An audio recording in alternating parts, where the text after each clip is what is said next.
how the heck you're doing. I'm doing great, and I hope you are too. I promised you I wouldn't do too many unboxings for you recently because I had so many pens and stuff that I had been showing you. But this one I had to bring to you. It just got released by Apple, or shipped by Apple I should say, and that is the Magic Keyboard. This little puppy, although not the most inexpensive thing that Apple does, and Apple doesn't usually do too inexpensive things, but this is their new Magic Keyboard that they came out with that basically lets your iPad float in the air as you use it. So I've been playing with it for quite a while, so it's not in the box anymore. I did take it out of that, but it's your typical Apple boxing that they do with the little documentation, little cover for the Magic Keyboard to protect it in shipping and everything. But let's go ahead and give a look on it. Here it is right here. It's pretty hefty, like they've been saying, and probably have you been saying. It still has that nice smooth, soft finish that they have for their other Apple keyboard that they use for iPads. But this one is different from that one. I have had those before. They're a little flimsy, flip around and everything. This one actually has a hinge, and it's pretty well done. It's a metal hinge. I don't know if you can see it in there. It's like a space gray aluminum metal that they used on there. At the one end, they have a little USB port on the side there, so you can charge your iPad when it's connected to the Magic Keyboard. So overall, it's a nice little package. Like I said, it is a little heavier than the previous one, the Smart keyboard. But it is a little heavier than the other one that they do, the Magic Smart keyboard that they do. But this does have the front and back cover to protect your iPad. But it does have a nice feel, and like I said, with the two hinges on there, the first hinge is the main one that helps open up your iPad from the closed position. It probably does like an 80-degree pitch on there, and then you have this other smaller hinge that runs in the back part of it that actually will tilt your iPad back to give you little different viewing angles that you want. Probably gives you, at the most, it probably gives you a 60-degree angle once it's fully extended on this hinge and on that hinge. But let's go ahead and pop the iPad on here. It's got the magnetic back, so you don't have to fidget with it as far as trying to get it just to position correctly and everything. As you can see, it supports it very well. Not able to loosen it from there. If you close it all the way down and then close it into the clamshell position, it gives you a nice little package that you can tote around, move around, and also you do have access to the magnet on your iPad that your Apple Pencil does securely adhere to. So it's a nice little portable package. Like I said, it is a little heavier than the previous Smart keyboard that they had, but this one does a lot more for you too. So now I've been playing with it for a couple days now since I got it, and the only thing I've found is that sometimes it can get a little tricky to open it up. But once it is open, like I said, it gives you those multiple angles and viewing that you might want on your iPad. But let's go ahead and jump into a few options of the trackpad. I'll show you how that works. Some people have been wondering if it's good on the couch. I'm going to show you a little clip on that, and then we'll just see what we can do with this guy. So let me just run down a few things when you have your Magic Keyboard attached to your iPad Pro. As you can see, the display is off. I can hit a key on the keyboard and obviously it would wake it up. Or I can just do a little click on the trackpad to wake it up. You can see that the cursor is floating around there, and if I do a swipe to the right, it brings up my notification center, everything that I have going on there. And to make that go away, you can't swipe it away, at least not that I've found yet. You just go down to that little bar, click it once, and it goes away. Same thing with camera. Swipe to the left, your camera comes up. That way you have all your controls that you can do over there. And obviously, clicking the bottom line at the bottom takes you back to your lock screen there.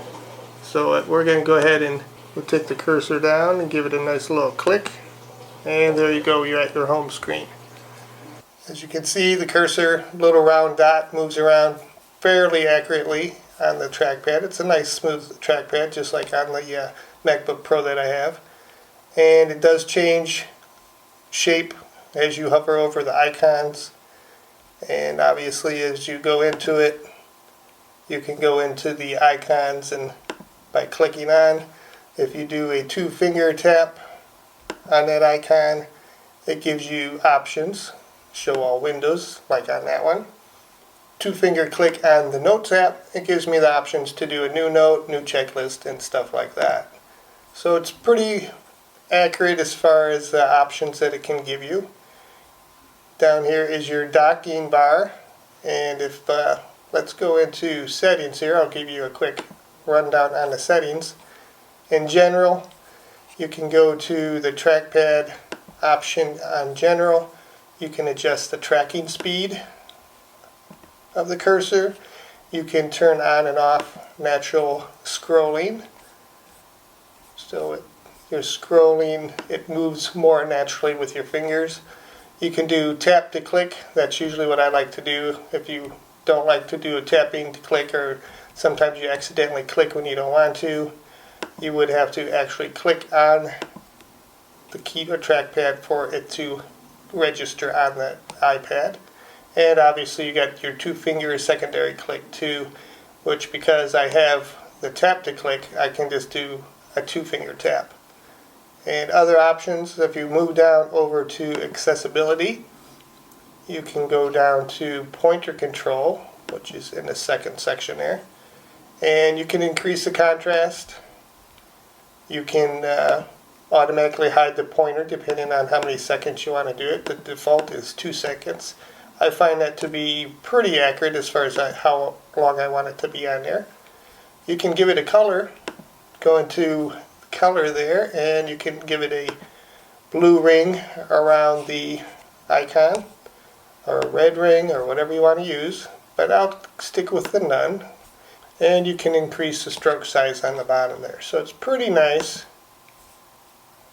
Options that you get, whether it be in the trackpad under general or in the other category under accessibility. So let's go ahead and go back to our dock, and by doing that you would just move the cursor down. You just need to do a little quick swipe and that will bring up to the dock and your options. If you go down a little bit farther and just hold it a second or two, it'll show the apps that you have open, and then you can go between those apps as needed. Bring up the dock with a quick little swipe, hold it down a little second, a little bit more, and you got that where it shows all the things that you have open. If you want to close them, two-finger swipe, 2-finger swipe, and they're gone. There's 2 ways you can go back to your desktop. You can click in an area that doesn't have any of your programs running. That'll take you back to your desktop. Or if you want, you can just go down here, give it a quick swipe, and all your apps that were open go to the left and swipe out of the way. So it's very good. I like the way it's been tracking. Obviously 2-finger swiping back and forth will take you through your apps. You can also bring up your notification by swiping to the right, just like you did on the lock screen. Obviously you can swipe back to get rid of it, and the only way to get to your camera at this point would be to go to your camera app, which is at the top for me here.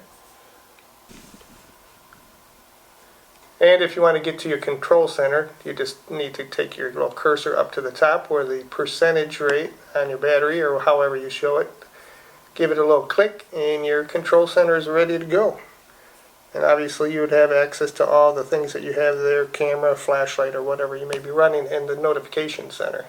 Another thing I was wondering, as far as using the Apple Pencil, why this is on the Magic Keyboard. So let me go into Procreate here, and I'll just add a layer there. We got that there, so I'll switch over to a brush. And it's not bad. It can take a little pressure, so it is not too bad as far as that's concerned. Let me switch over to that. Erase those marks there. but obviously it's going to have a low bounce. You can see that it's bouncing, but as long as your palm is actually resting on the iPad, and maybe even support it with your other hand as you move the controls up and down, it does have a nice feel. You could probably do some editing of photos and such. So it is a viable solution for you to do some editing on photos, do some photographs and such, while you're using the Magic Keyboard to do some editing with the Apple Pencil. So that is a very nice option as far as that's concerned.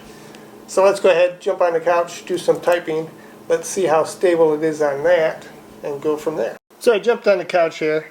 As you can see, it does have a little teetering and stuff because it is not the heaviest keyboard area that you can find, but with your hands resting on the keyboard palm area here, you are able to do some nice typing movement. I'm just faking some keys, but let me try to do some words here, and you can see that it does have a nice feel to it. And if you want to use your Apple Pencil and do some drawing like I did previously, it does have a little more play to it, so you're probably going to have to support it with your hand on the one side, but you're still able to get a nice angle and do your drawing and or erasing for your mistakes to be able to get through that. So it's not too bad. I'm able to go through there. Previously I had to flip over the keyboard portfolio thing and just lay it flat on my lap, or kind of adjust it to a down position. That's the only one thing I don't like. If I'm going to be sitting on the couch, I would have to take the iPad off. You could actually prop it right here, because there is a little ledge that runs along the keyboards there, or the keys, and it does give you a good support actually.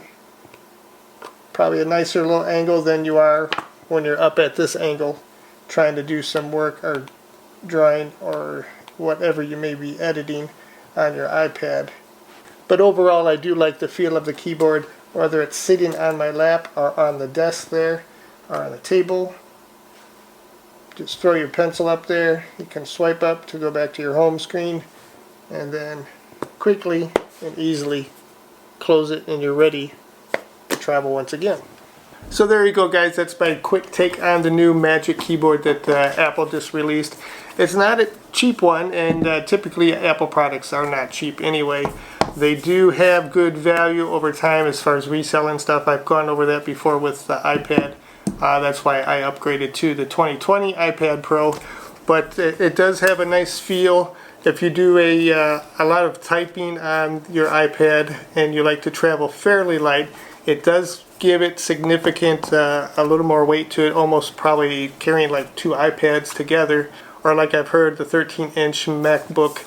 As far as weight-wise, I'm not sure exactly. You're probably about 3 pounds, I think it came to overall. But it's a nice compact package. You can take your pencil with you, just clip it magnetically on the side. Makes it a nice carry around. So you're ready to go, whether you want to do some typing on the nice keyboard, do some Apple Pencil note-taking, drawing, or whatever you might want to do.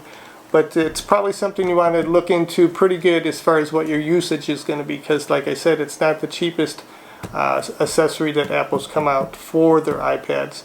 At $350 for the 12.9. The 11-inch one is only $299, I believe. So, and the overall use of the iPad is whether you're going to be using it on your desk, set up like a little laptop, or if you're going to be sitting on the couch or a chair where the actual iPad and keyboard is going to be sitting on your lap. That will be something you're going to have to actually get the feel of to see if you really like it.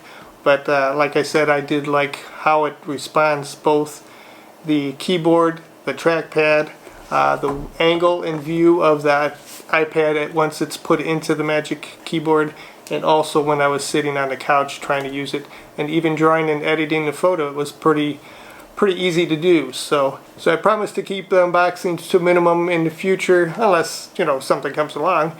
But I hope you enjoyed this little rundown of the Magic Keyboard by Apple for the iPad. Don't forget to like and subscribe, and I will see you next time. Have a good one, guys.